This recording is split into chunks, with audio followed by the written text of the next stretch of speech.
God he didn't have a fucking seatbelt on, because if he did, there's no way. He would be dead.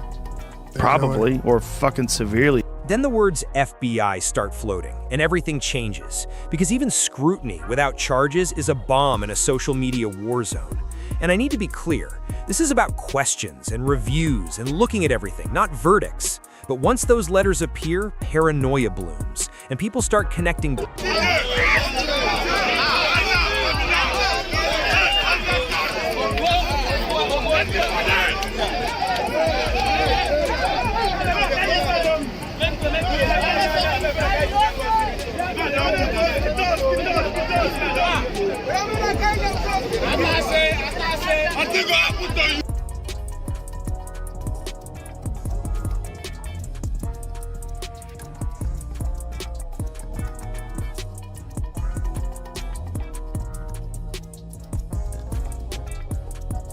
Dots that might not connect. And still, the unease grows, because high-profile names don't get looked at for nothing. Or do they? See, this is the trap. Turkey Alashik talks brain injury risk, and suddenly legacy fear enters the chat, because Joshua's strength isn't just muscles, it's mind. And if scans reveal anything long-term, the division shakes. And that's another layer people forget while they hunt drama, because careers and futures hang in the balance. And every hour without clarity feeds the beast that wants someone to blame. Anyone, even if the truth is boring and brutal.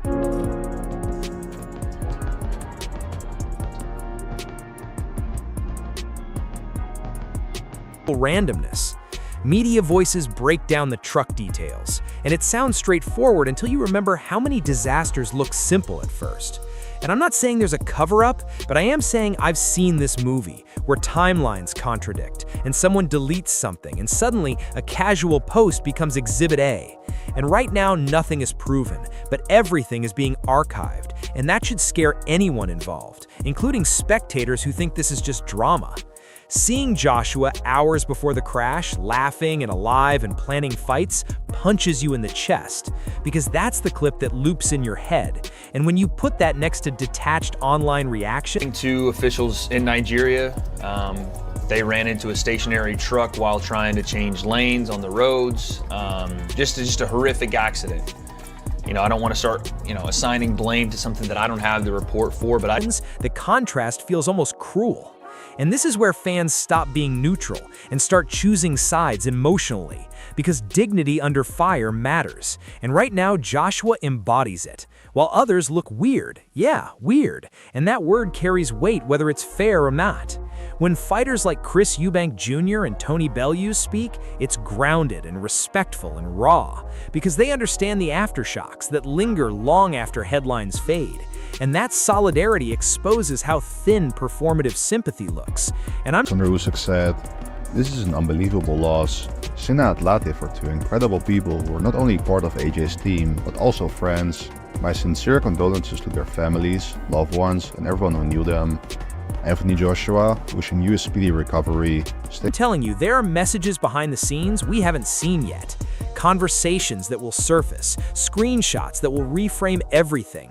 Maybe not today, maybe not tomorrow, but they're there. I feel it.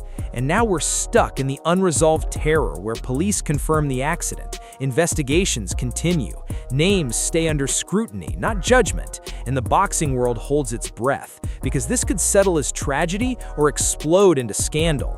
And if you think this story is done, you're lying to yourself, because too many eyes are watching, too many receipts are being checked, and one new detail could flip heroes into villains overnight, so don't blink. The end of this story is insane and ugly and legacy-breaking, because if even half of what investigators are circling turns out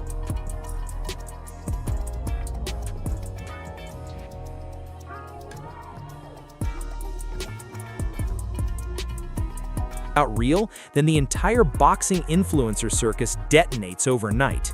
And now snap back with me, because hours before anyone whispered FBI or scrutiny or dark questions, Anthony Joshua was laughing and alive and planning fights.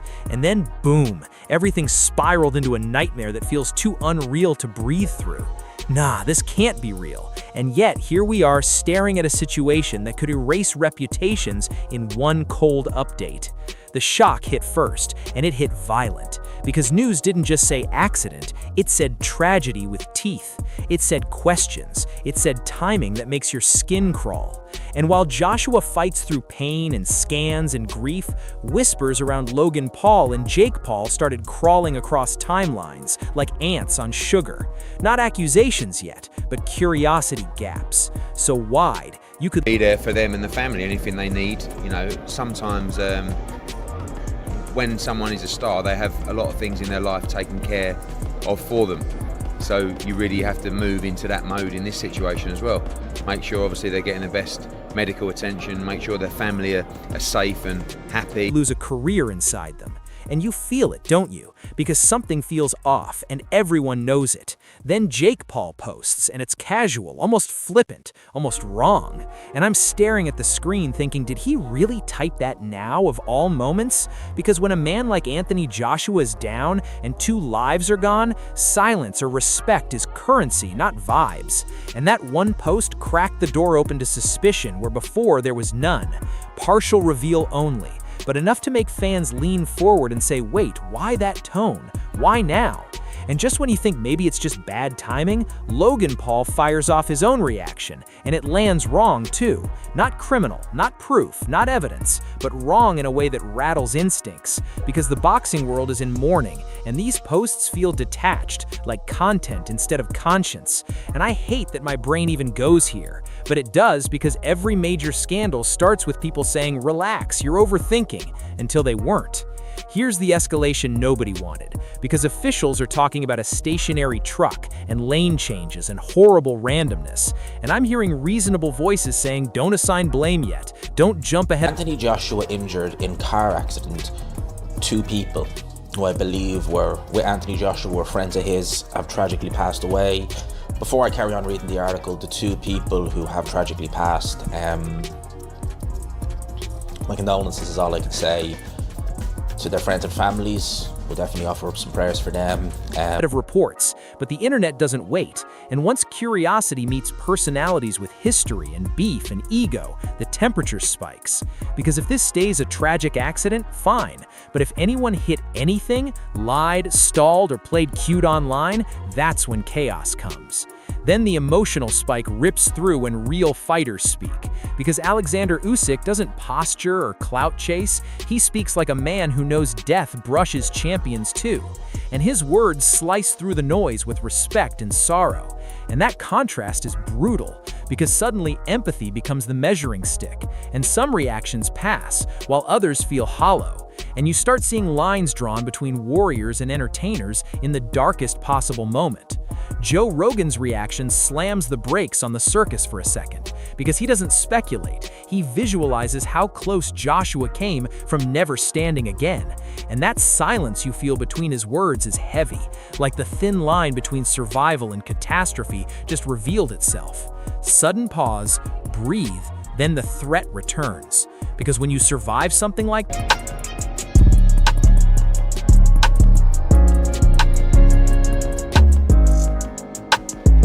that, every surrounding detail gets re-examined under a harsher light.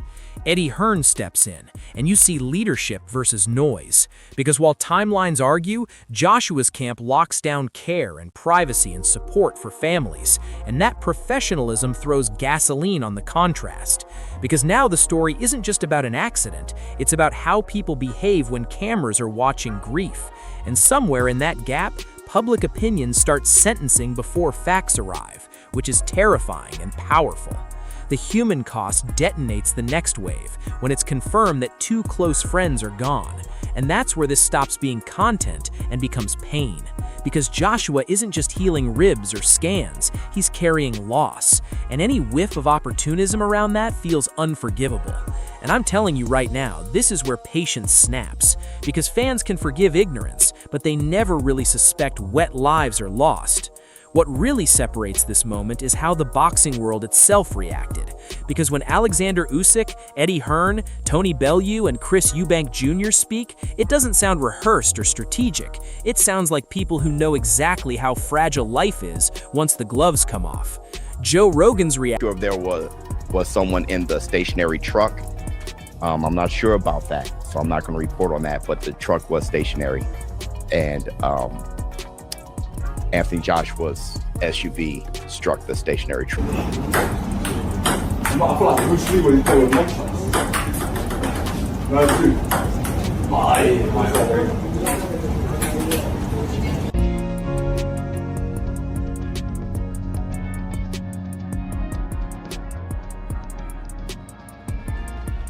Anthony Joshua injured in car accident 2 people who I believe were with Anthony Joshua were friends of his have tragically passed away. Before I carry on reading the article, the 2 people who have tragically passed, my condolences is all I can say to their friends and families. We'll definitely offer up some prayers for them. Action especially stuck with me because he didn't chase drama, he chased reality. And that reality is that Anthony Joshua could have lost everything in seconds, and that kind of truth humbles even the loudest voices.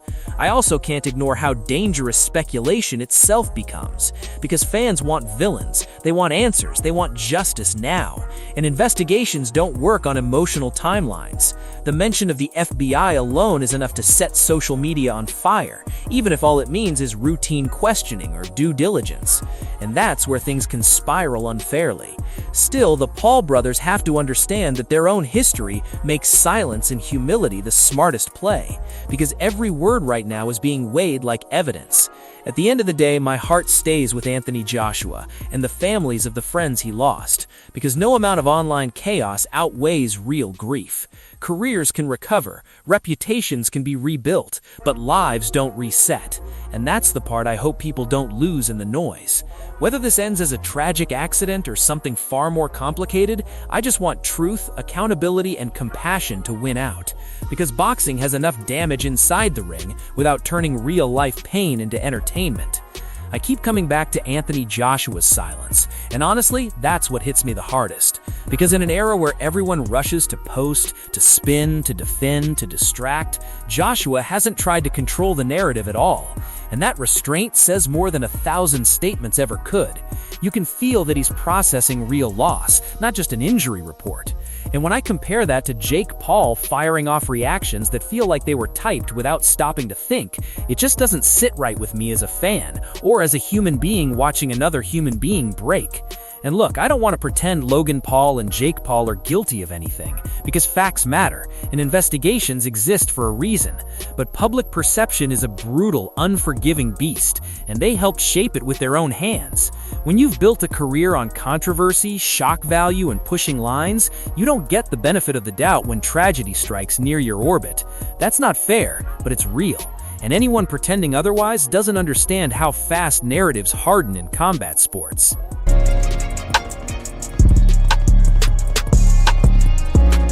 There was an accident at 9:30 a.m. local time, 8:30 our time, involving 2 vehicles in which 2 people have died, and Anthony Joshua has received minor injuries and he's been taken to hospital. So eyewitnesses say Joshua was in a Lexus SUV with 3 other passengers, and he was involved in an accident in which that Lexus collided with a truck that was stationary at the time. And there are videos online of a shaken Joshua being taken out of the car. So local police have confirmed that Joshua has suffered minor injuries, but that 2 people have died in that accident. But they never breaking news, ladies and gentlemen. Anthony Joshua, future heavyweight Hall of Famer, has been in a severe car accident which killed 2 people. He is severely injured. He's still alive. There's footage out there of people helping Anthony Joshua out the vehicle. We don't know the details of what happened, if they was in a car accident, if they was just swerving around and lost control. We don't know, but my condolences go out to those who lost their lives. Hopefully it was just, man, a terrible accident. And also, hopefully Anthony Joshua will seek the medical attention that he needs.